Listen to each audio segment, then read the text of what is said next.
Saudaraku sekalian yang kekasih, kita bersyukur hari ini, hari Minggu tanggal 20 Februari 2022, puasa kita masuk hari ke-14.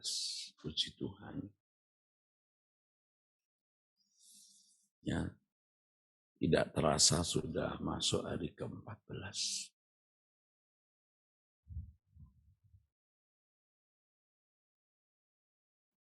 Saudaraku sekalian yang kekasih, satu hal yang terus saya ingatkan bahwa tema utama puasa kita adalah perubahan. Perubahan. Kalimat lain, saudaraku, atau kata lain,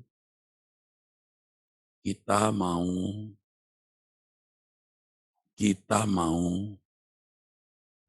rubah arah. Ada yang harus berbalik, ada yang harus berubah arah. Atau sama dengan berubah arah. Saudara yang sedang menuju dunia, saudara binasa sekarang berbalik arah. Ya, kepada Tuhan dan kerajaannya. Yang tadinya arahnya kurang tepat, sekarang harus berubah arah. Ya, berubah arah. Saudaraku sekalian,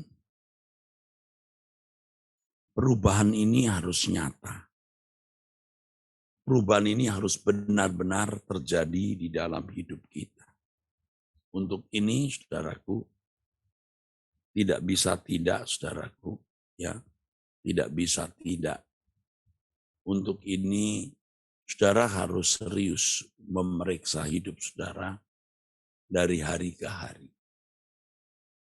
Harus serius memeriksa hidup dari hari ke hari. Dari setiap kata yang kita ucapkan, saudara, dari renungan hati, pikiran, perasaan kita. Kita lihat sesuatu dan apa reaksi kita. Itu harus kita perhatikan. Ya, kita berkata-kata, kita perhatikan. Apakah ada kata-kata kita yang membuat hati Tuhan tidak nyaman. Kalau kita serius memeriksanya, Tuhan pasti akan memberi petunjuk. Kalau kita benar-benar memperkarakan.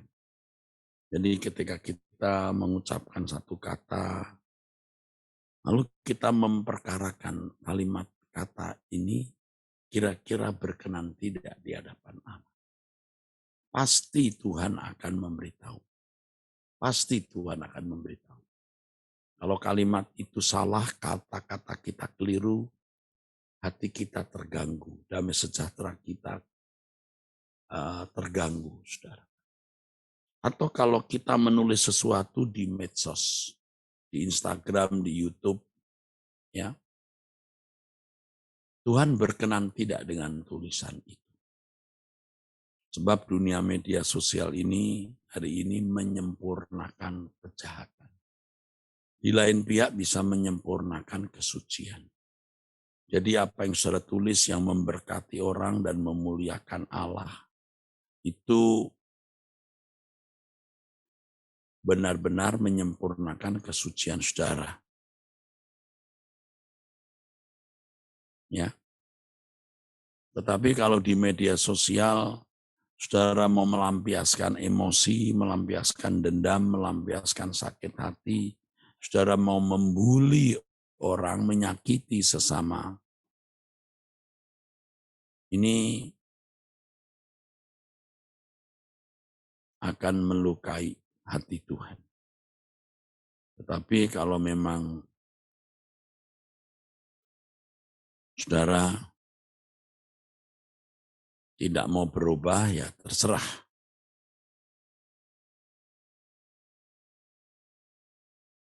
Terserah. Tuhan juga tidak akan mencegah kalau saudara memang tidak mau dicegah. Jangan sampai kita pada level tidak dicegah Tuhan lagi. Artinya Roh Kudus menjadi diam, itu sama dengan padam. Dan nanti ujung-ujungnya atau akhirnya menghujat Roh Kudus. Artinya menolak pekerjaan Roh Kudus. Ayo kita perhatikan setiap kata yang kita ucapkan, saudara. Canda-canda yang tidak perlu, yang tidak kudus, yang menyerang orang, itu tidak boleh kita lakukan. Satu kata pun. Satu kata pun. Ya. Bahkan kadang-kadang kita tidak perlu memberikan penjelasan apa-apa. Walaupun itu ya terkait dengan nama baik. Diam. Kalau Allah itu hidup, Tuhan pasti akan menjaga kita. Tapi kalau kita salah, mau bela diri bagaimana, tetap Tuhan hajar kita, saudara. Ya, di lingkungan saudara, di lingkungan pekerjaan, di lingkungan keluarga besar, mungkin saudara dimusuhi. Saudara jangan melawan. Saudara diam. Ya, kalau saudara memang salah, saudara yang dipukul, digampar Tuhan. Tapi kalau saudara benar, Tuhan akan lindungi saudara. Kalau saudara benar, saudara di pihak Tuhan. Saudara harus memperkarakan. Kalau Anda di pihak Tuhan, orang lain pasti di pihak yang lain. Tapi kalau orang di pihak Tuhan, Anda pasti di pihak setan. Nah, kita yang harus mempersoalkan hidup kita di hadapan Tuhan. Nah, saudaraku, kita benar-benar mau mengoreksi hidup kita. Mengoreksi setiap kata yang kita ucapkan. Setiap kata, kalimat yang kita tulis di dalam gadget kita. Di Instagram, di YouTube, di gadget kita, di message kita. Semua harus kita perkarakan apakah ini berkenan di hadapan Tuhan atau tidak. Apalagi perbuatan kita. Juga penggunaan uang. Ya. Kiranya Tuhan memberi kita hikmat. Tuhan memberikan kepada kita hikmat untuk bisa menggunakan uang kita dengan baik.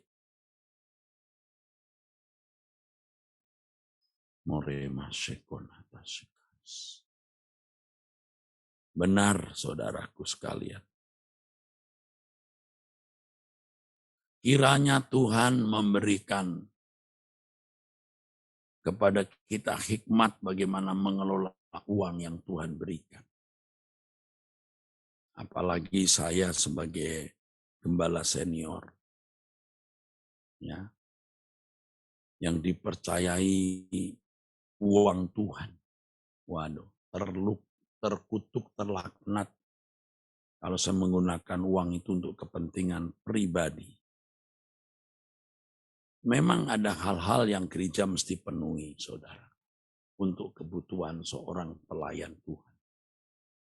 Tapi kalau pelayan Tuhan mau hidup bermewah-mewah dengan uang jemaat itu terkutuk, terlaknat.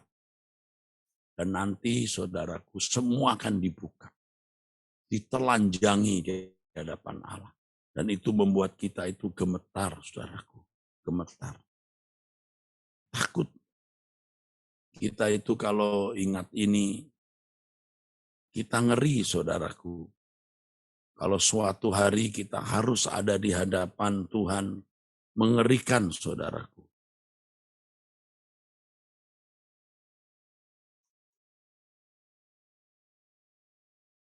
Kalau sampai kita punya dosa kesalahan.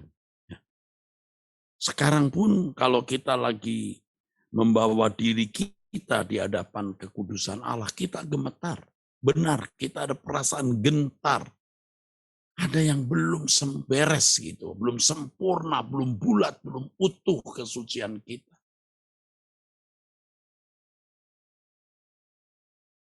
Saudara, belum beres. Makanya Tuhan ampuni jika kami telah melakukan kesalahan dengan mulut kami, dengan perbuatan kami ya Bapa, dengan uang atau penggunaan uang yang kami lakukan. Mohon ampun ya Allah, mohon ampun ya Bapa di dalam surga. Ya, saudara, kalau uang di tangan kita itu, kita merasa bahwa kita berhak menggunakan apapun. Why? Karena uang itu hasil jerih payah kita sendiri. Saudara tahu bahwa hidup kita telah dimiliki Tuhan. Jadi kita tidak berhak sebenarnya menggunakan untuk apa yang hanya menurut keinginan atau kesukaan kita.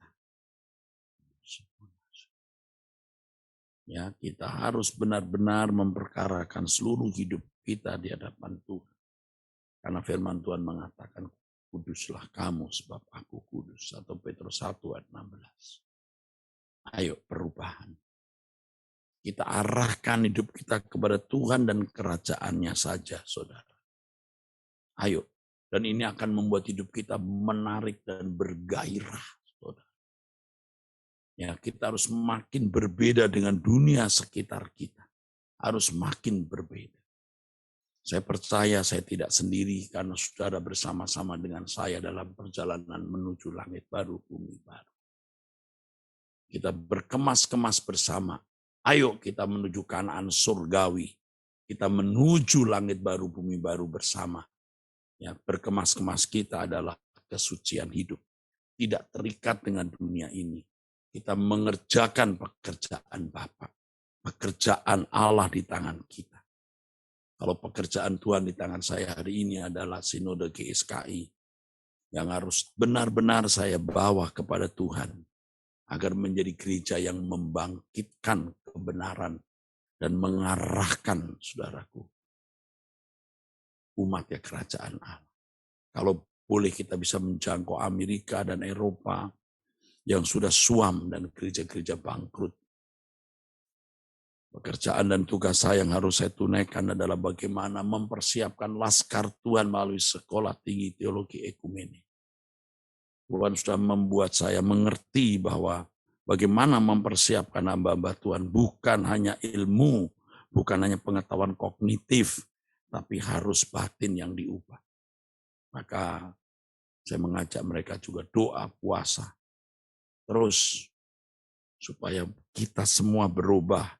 Saya berubah, dosen-dosen berubah, mahasiswa berubah. Dan semua saudara-saudara pecinta suara kebenaran yang bersama dengan saya, kita berubah. Nanti kita membuktikan bahwa yang kita lakukan ini tidak sia-sia. Kita akan bersama-sama di dalam kerajaan surga yang indah.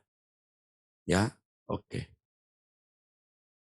Hari ini kita akan perjamuan kudus nanti jam 11 pagi waktu Indonesia Barat melalui Truth ID, masih online, belum onsite ya saudaraku.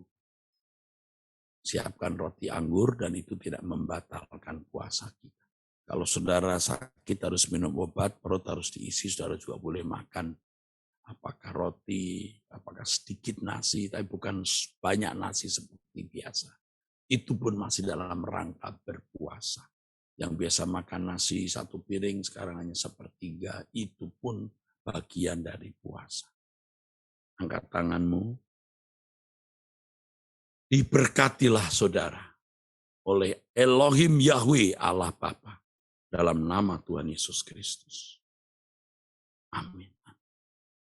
Sampai jumpa saudara nanti jam 11 dalam perjamuan kudus.